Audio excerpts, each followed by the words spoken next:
Aktor na si Dominic Roque, ibinunyag na magpapakasal raw sila ni Bea Alonzo sa labas ng Pilipinas.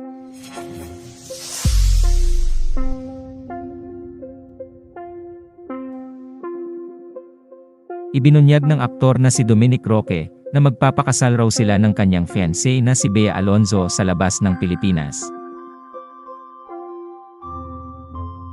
Sa panayam ng ABS-CBN News, ibinahagi ng aktor na si Bea raw ang nangunguna sa paghahanda para sa kanilang nalalapit na kasal.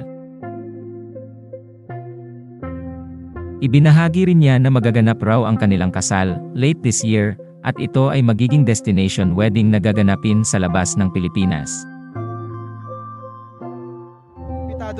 May mga dates na baka?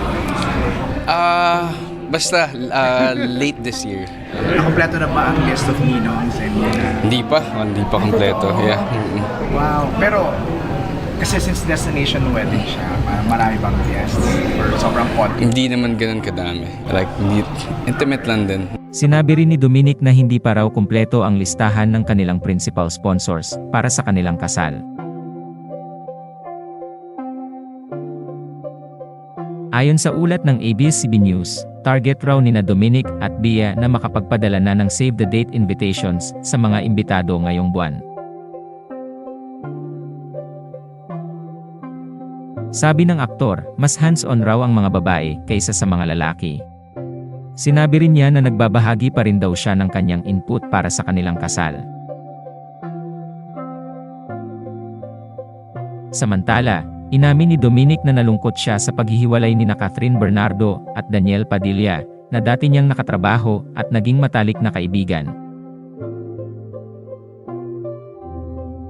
Kinumpirma rin niya na isa si Catherine sa mga celebrity guests na imbitado sa kanilang kasal.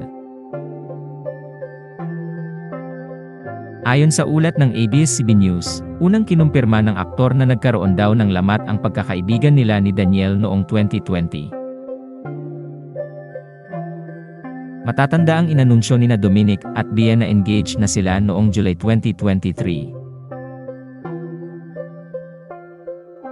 Natanong noon si Bea tungkol sa preferences niya sa kasal nila ni Dominic sa isang panayam sa Fast Talk with Boy Abunda na ipinalabas noong October 2023. Noong araw na yon, sinabi ng aktres na mas gusto raw niyang magkaroon ng intimate wedding. Paliwanag niya, konti lang daw ang mga kaibigan niya at gusto raw ni Dominic na dumalo sa kanilang kasal ang mga malalapit niyang kaibigan. Sinabi rin niya na mas kinakabahan daw si Dominic sa kasal nila kaysa sa kanya. Salamat sa panonood. Huwag kalimutang mag-subscribe sa aming YouTube channel, i-like ang video na ito, at i-turn on ang notification bell.